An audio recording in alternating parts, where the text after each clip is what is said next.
ఇంకా permanent makeups trend బాగా నడుస్తుంది, ఇది ఎంతవరకు కరెక్ట్, ఇది తీసుకోవడం మంచిదేనా? సో పర్మనెంట్ మేకప్ వచ్చేసి ఐబ్రోస్ అనుకోండి, టాటూయింగ్ లాగా చేస్తాం, సెమీ పర్మనెంట్ మేకప్ లాగా చేస్తారు. కొంతమందికి పల్సటి ఐబ్రోస్ ఉంటాయి, వాళ్ళకి అది కాస్మెటికల్గా కరెక్షన్ ఇస్తుంది, పర్వాలేదు. కొంతమంది థిక్ ఐబ్రోస్ ఉన్నా కూడా అన్వాంటెడ్గా చేయించుకుంటారు, అది కొంచెం అవసరం లేదు, వాళ్ళు మళ్ళీ అది వద్దనుకుంటారు, మళ్ళీ లేజర్ చేయాల్సి వస్తుంది. సో టు అండ్ ఫ్రో అవుతుంది. సో అలా కాకుండా కొంతమందికి మరీ పల్సటి ఐబ్రోస్ ఉంటే అంతవరకు ఐబ్రో కరెక్షన్ టాటూయింగ్ చేసుకోవచ్చు. స్కాల్ప్ కొంతమందికి చాలా పల్సగా ఉంటుంది, ఏం ట్రీట్మెంట్స్ చేసినా కూడా రాదు, అండ్ వాళ్ళ హెయిర్ ట్రాన్స్ప్లాంటేషన్కి విల్లింగ్ ఉండదు.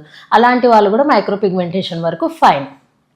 But coming to skin and lips, it's not that recommended. ఇప్పుడు లిప్స్లో రియాక్షన్స్ ఎక్కువ, సో అది యూజువల్గా డర్మట్ సెగ్మెంట్ నుంచి మేమైతే చెయ్యము. అండ్ ఫేస్ వచ్చేసి బీబీ ట్రీట్మెంట్ అని చెప్పేసి కొంచెం ఒకలాగా పిగ్మెంట్ అనేది పెట్టేసి దాన్ని యూవీ లైట్ త్రూ సెటిల్ చేస్తాం. దానివల్ల లాంగ్ టర్మ్లో స్కిన్ డ్యామేజ్ చాలా ఎక్కువ ఉంటుంది, అండ్ కాంటాక్ట్ డర్మటైటిస్ రావచ్చు. సో అవాయిడ్ చేస్తే బెటర్. యాక్చువల్గా సెమీ పర్మనెంట్ మేకప్ కాన్సెప్ట్ వచ్చేసి విటిలిగో, ఇప్పుడు కొంతమందికి బొల్లి అంటాం కదా, సో అలాంటి మచ్చలు వస్తాయి. సో అవి వైట్ ప్యాచెస్ ఉంటాయి.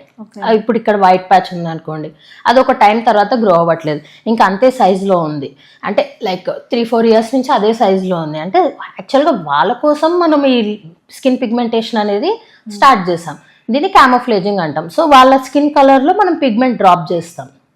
అలా క్లినికల్గా అయితే పర్వాలేదు, బట్ సెమీ పర్మనెంట్ మేకప్ అయితే అవాయిడ్ చేస్తారు.